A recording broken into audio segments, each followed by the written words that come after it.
Hi, it's Penny here, and today we're going to be working out what the best book I read in 2022 was. Now, normally if someone asks me, what's your favorite book? That is not a question I can answer. And you might think asking just what's your favorite book within this limited period would be easier. Maybe slightly, but still, I really have no idea. So the way we're going to do this is every month this year I have been doing book battles where I pair up all the books and I battle them against each other until we come up with the best book of the month. So in this video, we're going to take each of those best books of the month and we're going to battle them against each other until we come up with the best book of the year. I'm really not sure which book it's going to be, although I didn't have the best reading year, so it might not be as hard as it has been previous years. But let's get into it. What I'm going to do to begin with is just battle each of the quarters against each other, so 3 books at a time, just to make it a bit easier. So let's do that. We're going to start with the first quarter, where actually 2 of the books are from the same series. Actually, one thing I will note is that at the beginning of the year, I was allowing rereads to win, but about halfway through the year, I decided that rereads weren't allowed to be the best book of the month. So in the cases where there's a best book of the month, I will replace it with the book that book was battling against. So the books we have for quarter 1 would have been Black Prism by Brent Weeks, but that was a reread, so we'll remove that. And instead we'll have One of Us is Lying by Karen M. McManus up against Fool's Assassin by Robin Hobb and One of Us is Next by Karen M. McManus. So One of Us is Lying and One of Us is Next are the first 2 books in a YA thriller series. I think there's going to be 3 books. There's another one coming out very soon, which I am excited to read. And I was actually very surprised to love this series. It's really just these teens having a teen experience while at the same time someone gets murdered and some of them are the prime suspects. Or at least in the first book, some of them are prime suspects. I'm trying to remember what happens in the second book. To be honest, I don't remember these this well, probably just because it's the first quarter though, as I will also admit, even though Fool's Assassin is from one of my most favourite series ever, I don't remember exactly what happened in that book either. So Fool's Assassin is the second book in the Fitz and the Fool series, which is the last trilogy from the bigger Realm of the Elderlings. In this one, we're following Fitz as he is much older, he's kind of settled into a more normal life, but of course, it's one of Robin Hobb's books, so he doesn't get to have like a happy ending. He ends up having to go on a bit of a quest to save someone that he loves, but does find along the way that there are a lot more people there to support him than maybe he would have realized. So all through the other books, he's kind of gathered this family around him, and those people are all helping him to try and save this person, who, I love that person. So I definitely wanted them to be saved.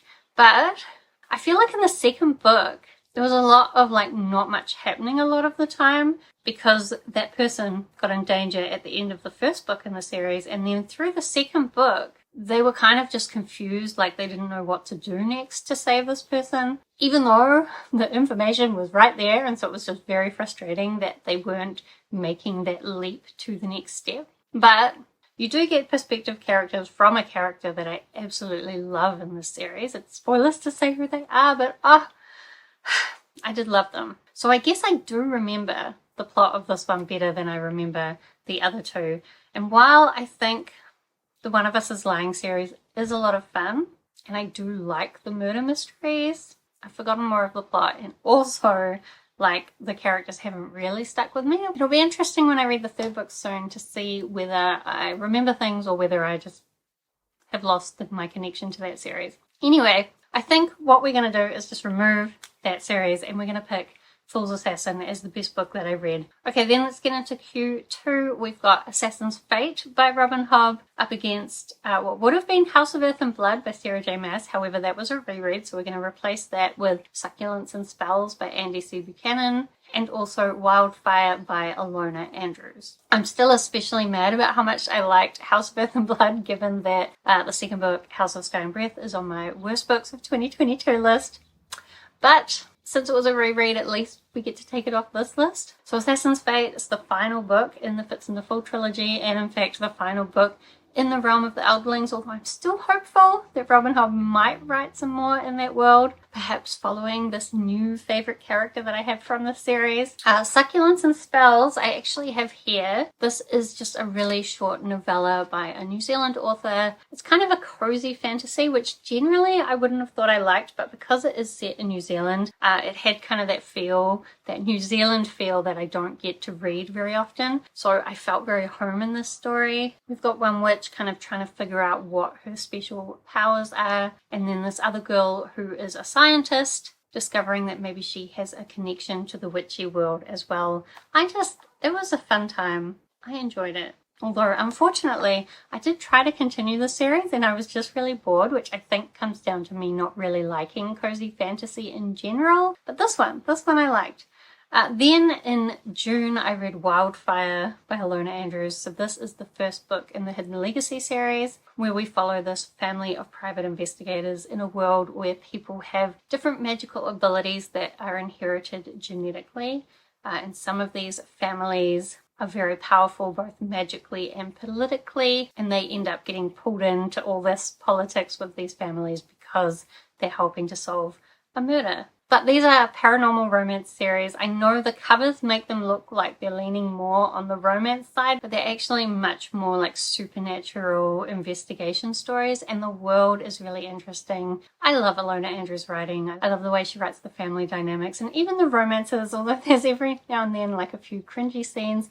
Mostly I love them as well. It's more about romance as a partnership rather than some of the other romance tropes that you get that I'm not such a fan of. And I ended up loving the rest of the series as well. Actually, I think another book in this series is later in this book battle as well. So, we're putting these three up against each other. I think first I'll take off Succulents and Spells because it is just a novella and there wasn't that much to it really. And even though I enjoyed my time reading it, I don't feel like a long-lasting connection to it. And then Assassin's Fate and Wildfire. I think, even though I ended up loving the Hidden Legacy series, and it's now hard for me to think about that book like isolated from the rest of the series, I do think it took me a little bit to get into it. So I think instead I'm going to go with Assassin's Fate because I was already so into this world by Assassin's Fate, and I spent like the last hour, 2 hours of the audiobook just like sobbing. I think several times I had to pause it because I couldn't pay attention to what was happening because I was just crying so much. The ending is just devastating. But also within that book we learn so much more about the world and the magic and some of the other characters that we've loved from other series. I do still think there's a lot of scope to investigate things in that world that we haven't gotten to yet, so that's why I'm hoping that she will continue. So not necessarily 100% satisfying in terms of being the perfect ending to that great series, but like being the perfect ending is a massive challenge for that series. But still, I love so much about that book that I think that's going to be the best book for Q2. Alright, then let's get into Q3's books. We've got And Then I Woke Up by Malcolm Devlin, up against A Prayer for the Crown Shy by Becky Chambers, and Heir to Seven Waters by Juliet Marillier. So firstly, And Then I Woke Up, this is like a zombie story, but the zombie virus is more like something that makes you believe that everyone else around you is a zombie, and so you will protect yourself, probably kill a bunch of zombies, and we're following this guy who's in a psych ward, having learnt that in fact all these people he killed were not zombies, that he was the zombie. And the way this virus spreads is kind of like through a narrative, so it has a lot of really strong themes linking into the way that people can become misled in their thinking. And just the whole structure of the novel was so great. I really loved it. Then we've got A Prayer for the Crown Shy, which is the sequel to A Psalm for the Wild Built. This is a story about this tea monk who decides to try and work out what they want to do with their life. They go out into the wilderness. When they're there, they come across this robot. Now, in this world, at some point, robots gained consciousness and they said, we are going to go and live in the wilderness, and humans, if you could never talk to us again, that would be great. And so humans had to kind of figure out how to live life without the robots. But now this one robot has come back to try and find out how humans are going and what they want. And it's just a really lovely story. I think the sequel wasn't quite as strong as the first book, but it still had a lot of really amazing ideas. And I'm really sad because I think it's just going to be a duology, which I'm really bummed about, because I would just like to spend more time with these characters. And then in September I read Heir to Seven Waters. So this is the 4th book actually in the Seven Waters series. There's 6 books in total. I've only read the first 4 so far, and I think I read 2, 3, and 4 in 2022. And the first and second books in this series were actually my favorites, so it's a little bit weird, and it's one of the quirks of the book battle process, is that the second book, even though I liked it more than the 4th book, didn't make the cut for this video. The 3rd book definitely disappointed me, so it wouldn't belong here, but the 4th book, I didn't mind it, but it wasn't my favorite. This is a series very inspired by Celtic mythology, and we're kind of following this family, the Seven Waters family. The first couple were more like enemies to lovers type romances, but also with these really tragic family situations that the main characters are working through. This 4th one, Heir to Seven Waters, was really about this young girl trying to save this baby, but no one else in her family really understanding everything that she was going through. But her love interest understood. It probably got into the magic a little bit more than any of the books in the series. But as I said, I still preferred the first and second books more. So, if we're putting these 3 up against each other, I actually think I'm going to remove Heir to Seven Waters first. Then I Woke Up versus A Prayer for the Crown Shy. My first thought is to cut A Prayer for the Crown Shy, just because it wasn't as good as the first book. But that's not the question. The question is, was it as good as in Then I Woke Up? Both had a lot of themes that are very relevant to our current world, and they both approach those themes in really creative ways. But I do think And Then I Woke Up is probably going to stick with me a little bit more, and I think it was both are very creative. I love both these books. I think you should read both these books, but A Prayer for the Crown Shy is much more cozy and quirky, whereas And Then I Woke Up is quite dark. I mean, not that dark, but there's zombies and people being murdered. There's no murder, no mention of murder in A Prayer for the Crown Shy for sure. But I think I'm going to pick And Then I Woke Up. Okay, then finally we're up to Q4. We have got Ruby Fever by Ilona Andrews up against The Atlas Paradox by Olivia Blake and The Betrayals by Bridget Collins. Okay, so Ruby Fever is actually the last book in the Hidden Legacy series, which I talked about before. Wildfire was the first one.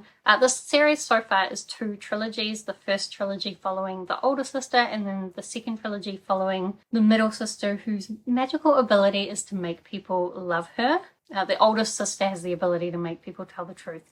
Very similar in some ways, but in the end, I actually think I ended up liking the second sister's story better. And Ruby Fever was just released this year. I really had a fun time with that series, and I'd love to read it again. And I would love for Ilona Andrews to write more books in this world. Then we've got The Atlas Paradox, which is funny. This is the sequel to The Atlas 6, very popular fantasy book. I didn't mind The Atlas 6. I think it's a fun time, but there was also a lot in it that I thought was not as good as it could have been. We're basically following these 6 students who have been admitted into the Library of Alexandria to study and learn and also compete for their position, because at the end of the year, one of them will have to be killed so the others can continue. So the Atlas 6 covered their first year of school, and then the Atlas Paradox is the second year. Can't really talk more about the plot because it would spoil the first book, but there are a lot of really interesting elements. I do actually like a lot of the characters, and their development is really interesting. Their interactions are really interesting, but I didn't really think I liked this that much, so I don't know how it ended up on this list, to be honest. And then we've got The Betrayals by Bridget Collins. This is kind of a strange dark academia type story where we've got this exiled politician going back to the school that he studied the game at when he was young. The game is a very strange thing that's never really explained. I love that kind of abstractness and the way the whole story can be based around something that you don't actually understand, but also there's so much description of it, but you never know what it is. Love it. Also, there's kind of a romance brewing, and we get excerpts of this man's diary from when he was at school where something went wrong, and you're kind of building up to that as well. I just love that so much. So if we're putting these 3 books up against each other, we're going to cut The Atlas Paradox first because I don't even know how it got on this list, although, I didn't mind it. I am definitely going to continue that series. But if we compare Ruby Fever with The Betrayals, it's kind of hard. A lot more happens in Ruby Fever, like the plot is much smarter and the world is so much more complete.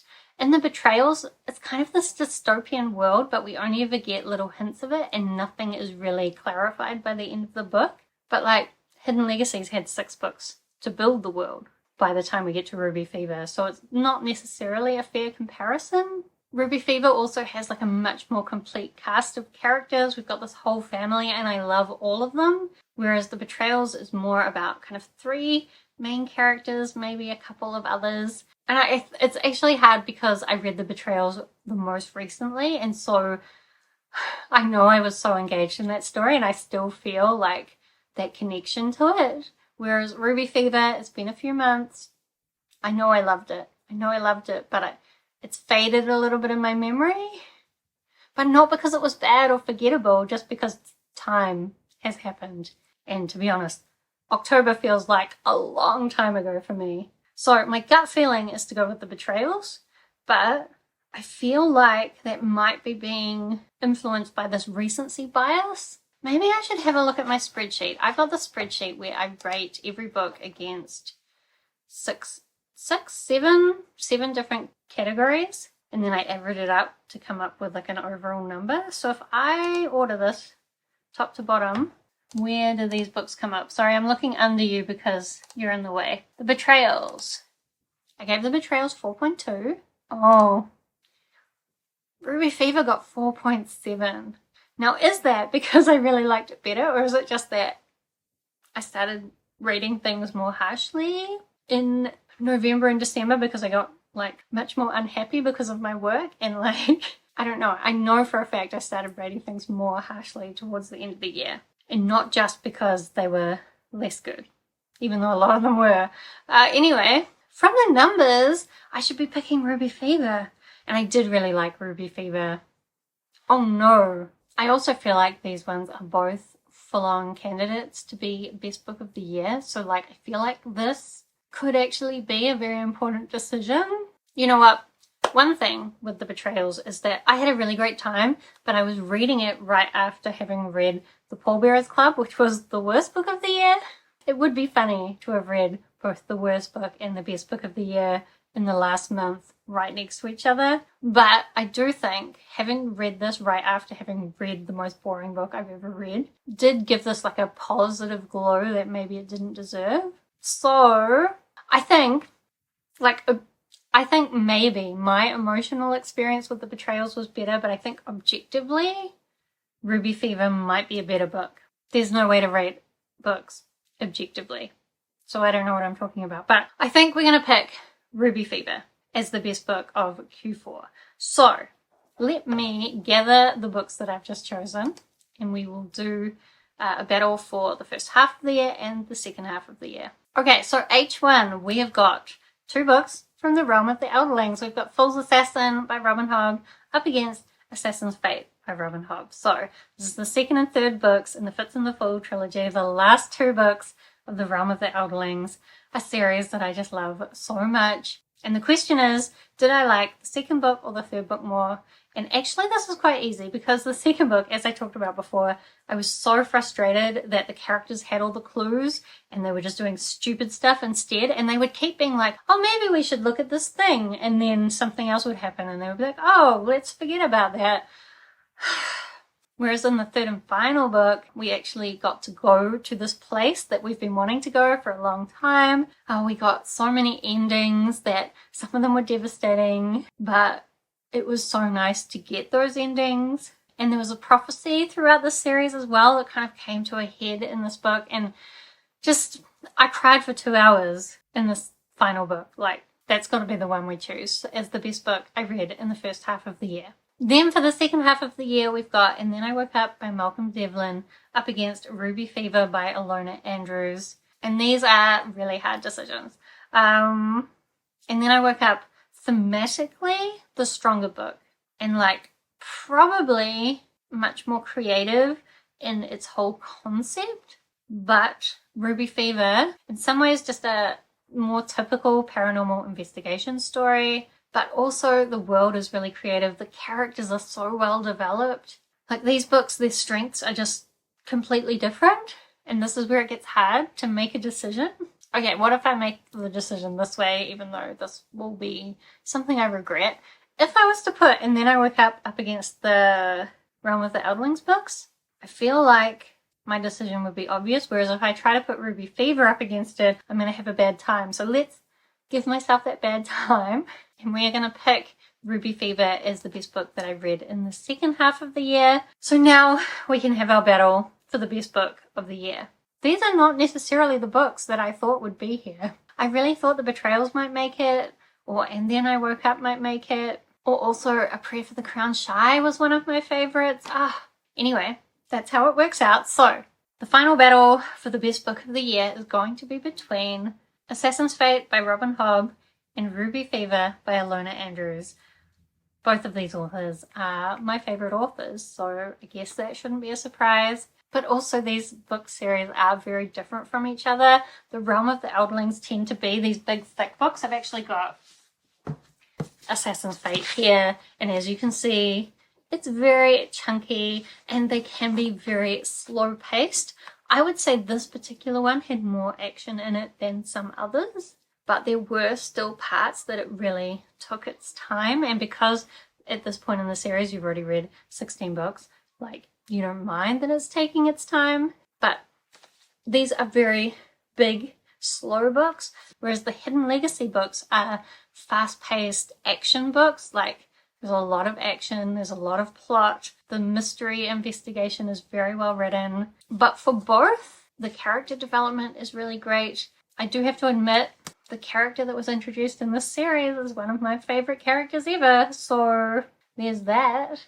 And while I like the family in the Hidden Legacy series, like, I don't know that I have a favorite.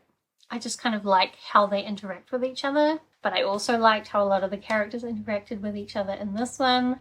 I think a lot of relationships which have been building through the whole series kind of came together in this book. I think, and maybe this shouldn't be a surprise, but I think I'm going to pick Assassin's Fate as the best book I read in 2022.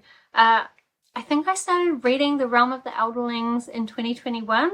Yeah, it must have been just this final trilogy that I read in 2022. So I guess I spent all of 2021 preparing for this to be the best book of 2022. And like reading all those books was totally worth it. I've got them actually all right here on my shelf. I don't have the whole series, but I have a large chunk of them. I'd love to have them all. I'm working on it. But I loved the way the series ended. I am still hopeful that we'll get more. But I think if you're a little bit scared of the Robin Hobb books, try the audiobooks. I actually read most of the series on audiobook, and I really love the audiobook narration. I know some people have said they didn't enjoy it, but I thought it was well done, and also I think it makes it easier to get through those slower parts of the story. I guess what I'm saying is, I think the series is worth it anyway. I'm definitely going to be rereading the series at some point now that I'm not working and I've got a bit more time. Maybe I can even reread them physically since I actually own them. But anyway, let me know if you think maybe some of those battles should have gone a different way. Also, let me know what some of the best books you read this year were. Maybe I'll check some of them out in 2023. Otherwise, thank you so much for watching. I hope that you are doing well, and I will see you next time.